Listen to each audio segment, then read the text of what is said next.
what is an umbrella policy and how very important is an umbrella policy to an insured? So what you want to think about is all of us have worked very hard to get where we're at. Absolutely. And the last thing we want to do is lose all of our assets over an accident. Yes.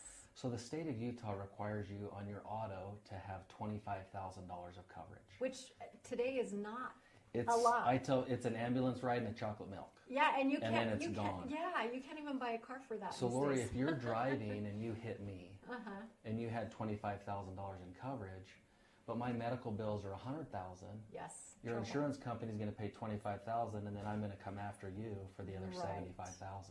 Yes. So think about the assets that you have, and what you also want to do is make sure that you're protecting those so it doesn't get lost. Yes. Now, you can pay it out of your own account, the $75,000, or you can transfer that risk to the insurance company.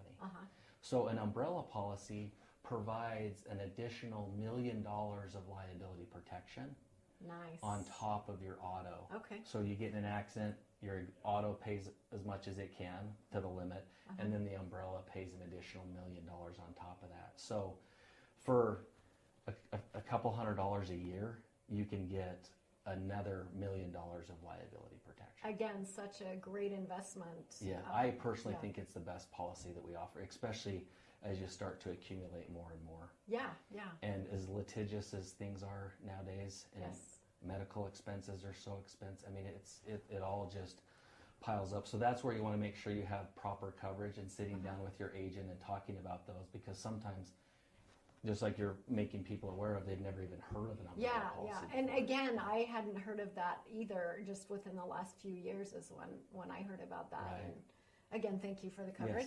Yes. So, and those are in increments of $1 million, because some people have more than $1 million in assets. Of course, So you can have yeah. $2 million, $3 million, and they just go in the increments of that. But So you can gauge based off what your assets are. and Exactly. stuff.